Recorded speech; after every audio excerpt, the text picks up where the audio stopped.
Tiga. Assalamualaikum warahmatullahi wabarakatuh. Shalom, Om Swastiastu, Namo Buddhaya, Salam Kebajikan. Kembali lagi dengan saya Abdul Salis dari mahasiswa Universitas Negeri Semarang dengan NIM 331242198.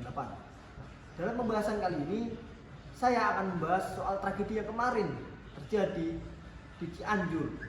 Bahwasanya dengan tagline yang cukup besar, kita akan membahas topik ini, yaitu bencana silih berganti, haruskah duka selalu kembali.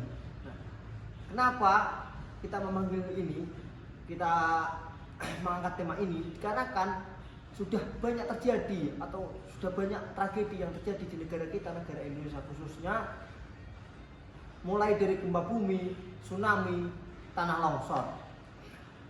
Nah, sebelum kita memasuki ke pembahasan, sebaiknya kita ucapkan dulu turut belasungkawa terhadap tragedi yang terjadi 21 November 2022.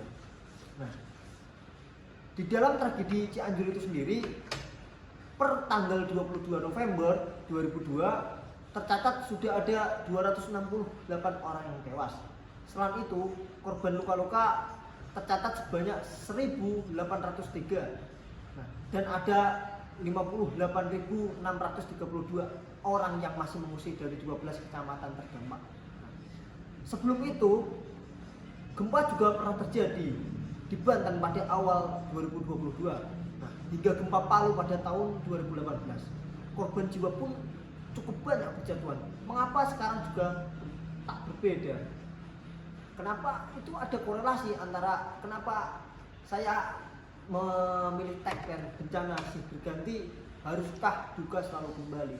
Nah, di dalam catatan sendiri, BNPB pernah mengatakan bahwasanya Indonesia itu adalah salah satu negara yang berpotensi mengalami bencana alam.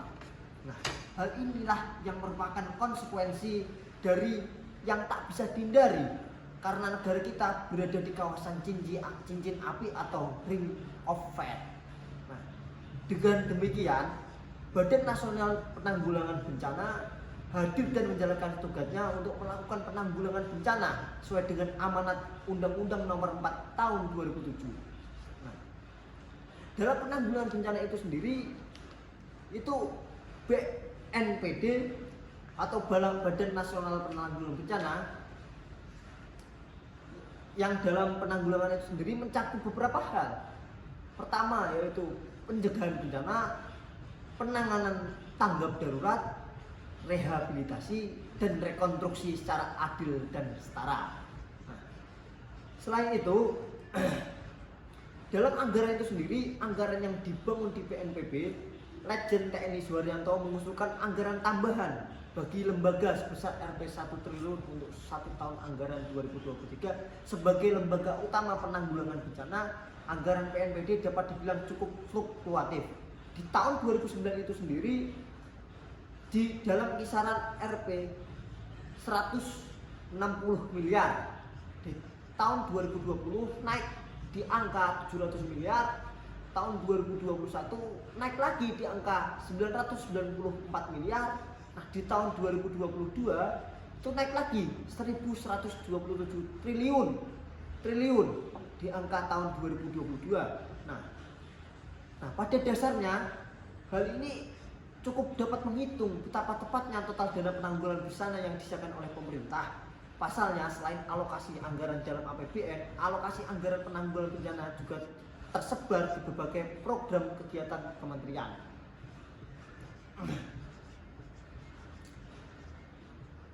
Nah, apakah terjadinya bencana itu juga bisa dibendung dengan penambahan anggaran agar dampak-dampak yang terjadi dalam bencana itu sendiri bisa ditanggulangi? Nah, ternyata dalam diskusi atau dalam pembahasan kita kali ini, bagaimana dengan alokasi dan juga gap kebijakan yang ada? Pada dasarnya kebijakan pemerintah dalam penanggulangan bencana belumlah optimal. Kenapa seperti itu? Dikarenakan dalam penanggulangan bencana saat ini sebagian besar difokuskan pada fase setelah terjadi bencana, atau bisa dikatakan bentuk reaktif dari adanya sebuah bencana. Nah, terkait gempa Cianjur itu sendiri, literasi kegempaan yang cukup rendah dan mitigasi bencana yang buruk ditengarai menjadi problematik atau menjadi masalah yang cukup besar. Adanya kematian yang cukup banyak, menewaskan ratusan jiwa dan kerusakan yang masif.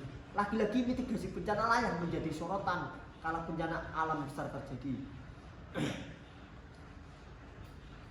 Nah, idealnya alokasi anggaran untuk BNPB adalah sekitar 1% dari jumlah APBN. Tapi realitanya tidak demikian. Apalagi di daerah, di beberapa daerah, khususnya di daerah-daerah itu anggaran yang tersedia sangat tidak cukup untuk mengantisipasi potensi bencana yang ada. Politik anggaran menjadi penyebabnya baik di tingkat nasional maupun daerah. Alhasil praktik-praktik inilah yang menjadi ancaman bagi upaya penanggulangan bencana di negara ini. Nah, solusi dari pembahasan kita kali ini yaitu bagaimana pemerintah bisa menstimuluskan atau bisa mengalirkan dana secara optimal, secara efektif agar terjadinya bencana bisa ditanggulangi, dan bentuk-bentuk sosialisasi dari Badan Penanggulangan Bencana Daerah, bentuk pengajaran, bentuk aplikasian ilmu atas penanggulangan bencana bisa diberikan kepada masyarakat agar masyarakat mampu mengatasi ketika terjadi bencana. Sekian, terima kasih pembahasan pada hari ini. Mohon maaf atas perilaku atau tutur kata yang salah. Wassalamualaikum warahmatullahi wabarakatuh.